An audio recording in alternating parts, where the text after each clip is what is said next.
नाज़रीन नवानी से रहा आयो खबरचार वेब टीवी यहाँ आयशा हैदर कंडियारो मुदस्सिर अहमद चन्नड़ की रिपोर्ट मुताबिक कंडियारो वेचू गोठ सूमर चन्नड़ में 27 रमजान शरीफ की रात गफारिया मस्जिद में ख़त्म कुरान शरीफ के मौके ते महफिल मिलादुन नबी मुनक़द कई वई जंहिंमें संज मशहूर नात ख़्वानन वादी महरान जो मशहूर नात ख़्वां वकील अहमद पंवर हाफिज़ अयास मेमण KTN सिंधन टीवी महरान जो नंढड़ो नात ख़्वां मोहम्मद ज़ैन चन्नड़ लियाकत सोलंकी संदस साथी अशफाक अहमद चन्ना सरफराज अहमद चन्नड़ ॿियनि नातूं पढ़ी हाज़रीन ते वजद तारी करे छॾियो जॾहिं त जिन मस्जिद जे हाफ़िज़नि हाफ़िज़ रफ़ीक अहमद चन्नड़ ऐं हाफ़िज़ रहमतुल्लाह चन्नड़ पारां क़ुरान पाक जो ख़त्म शरीफ़ पूरो करायो।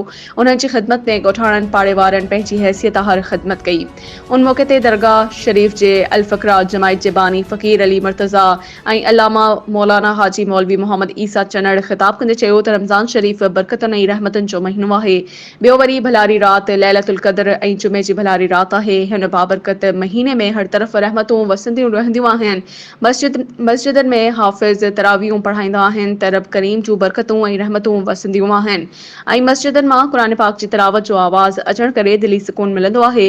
रोज़ो माण्हू खे सिहत बख़्शिंदो आहे। असांखे घुर्जे त रमज़ान शरीफ़ जो एहतराम कंदे रोज़ा रखूं, हिन भलारे महीने जे सदके बुराइनि खां बचूं ऐं पाड़े वारनि जो ख़्यालु रखूं। नाज़रीन ॾिसंदा रहो ख़बरचार वेब टीवी ऐं पढ़ंदा रहो ख़बरचार अख़बार।